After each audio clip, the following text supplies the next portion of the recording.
When you picture medicine, you probably think of pills or capsules, maybe some complex chemicals in a lab.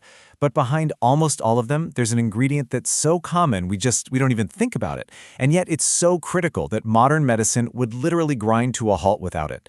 So today we're going to follow the incredible journey of that one single ingredient. So let's just start with a really simple question.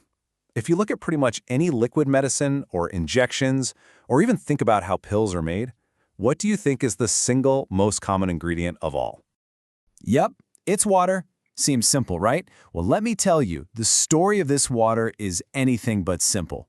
This is not the water that comes out of your tap. Not even close. Okay, let's really break this down. On one side, you've got tap water. It's treated, it's safe for us to drink, it's great. But on the other side, you have pharmaceutical water.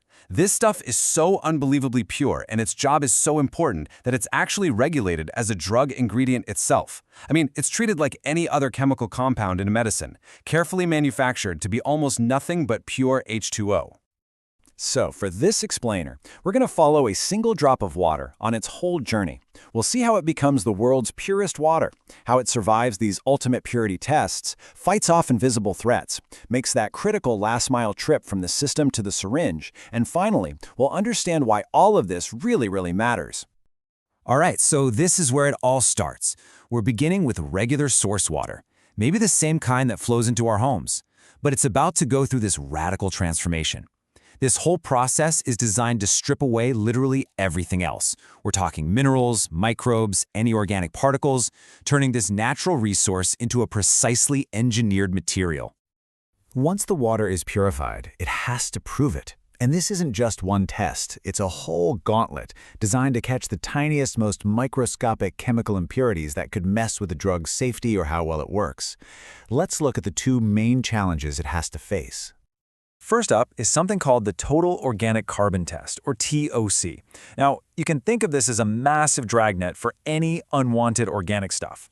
Carbon, is the backbone of life, so if there are any tiny little organic molecules just floating around where they shouldn't be, this test is going to find them.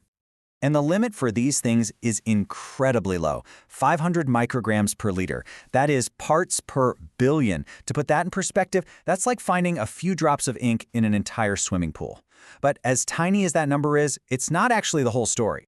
See, the official standard says the true limit is really the response of the testing machine itself. So what does that mean? It means it's all about precision.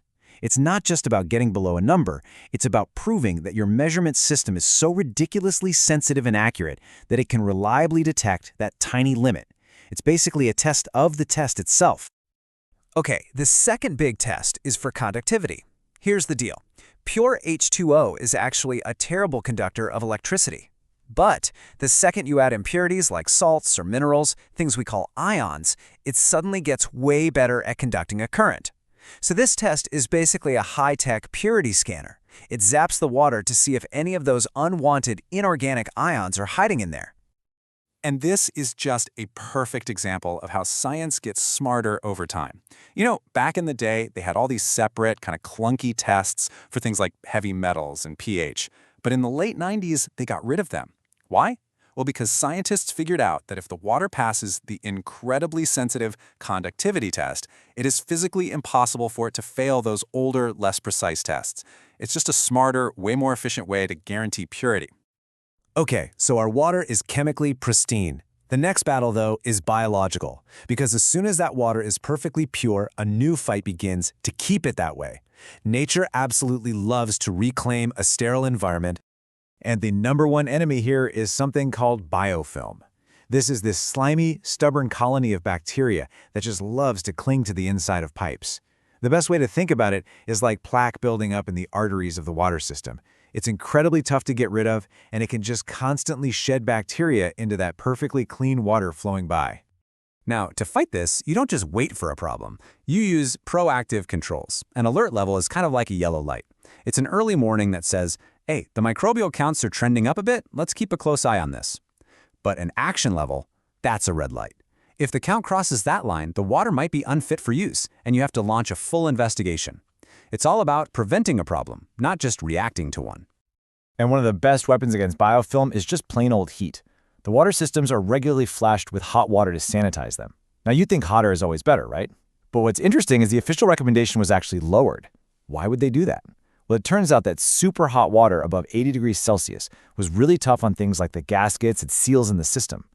This new range, 65 to 80 degrees, is still absolutely deadly to biofilm, but it helps protect the equipment for the long run. It's this perfect balance of being effective but also sustainable. So, here we are. Our water is chemically pure, it's microbially under control, it's perfect, but only while it's inside the pipes. The journey is not over yet. In fact, you could say the final few centimeters, from the system to the actual product, are the most dangerous part of the whole trip. And this really gets at the huge difference between a sample port, which is this nice, clean little valve on the system, and the actual point of use. The point of use is where the water really ends its journey, often after going through different hoses and valves used out on the manufacturing floor. And believe me, the water quality can be dramatically different between those two spots. And that is why quality control sampling has to be so incredibly strict. To get a real picture of the water quality that's going into a medicine, you can't just take a quick, easy sample from some pristine port. No way. You have to perfectly mimic the manufacturing process, you go to the exact same outlet they use, you use the exact same hose, no matter how old or worn it looks, and you follow their exact same procedures. Only then does your sample actually tell you the truth.